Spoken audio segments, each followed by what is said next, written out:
आता उद्यावरच कार्यक्रम होता, त्यामुळे आज सकाळीच आमच्या मातोश्री आणि पिताश्रीने स्वच्छता अभियानाला सुरुवात केली होती.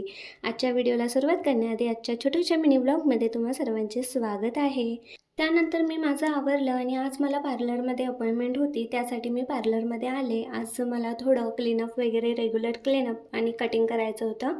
तर ह्या आहे सविता काकी, ज्यांनी माझा लग्नाचा मेकअप केला होता आणि तो मेकअप सगळ्यांना आवडला होता. त्यामुळे डोळ्या जेवणाचा मेकअपसुद्धा मी त्यांनाच करायला सांगितला होता आणि त्याबद्दलच थोडं विचारपूस करण्यासाठी मी आज पार्लरला आली होती. त्यानंतर स्टेशनरीमध्ये आले, कारण थोडंफार साहित्य घ्यायचं होतं आणि घरी येऊन बघतो तर काय, पप्पांनी पुढच्या कामांना सुरुवात केलेली होती. तर इथे विंडोला आणि ग्रिलला कलर करायचा राहून गेला होता, तर तेच पप्पा इथं करत होते.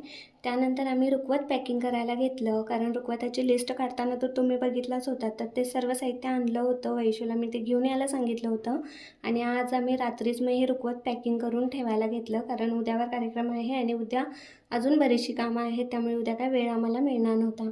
तर सगळं रुखवत असं वाट्यांमध्ये पॅक केलं आणि छान कसं दिसतंय मला कमेंटमध्ये सांगा. आणि त्यानंतर एका हातावर मेहंदी काढायची माझी राहिली होती, तर रात्री जेवण वगैरे करून त्याच हातावर मेहंदी काढायला घेतली. आजच्या व्हिडिओमध्ये इतकं.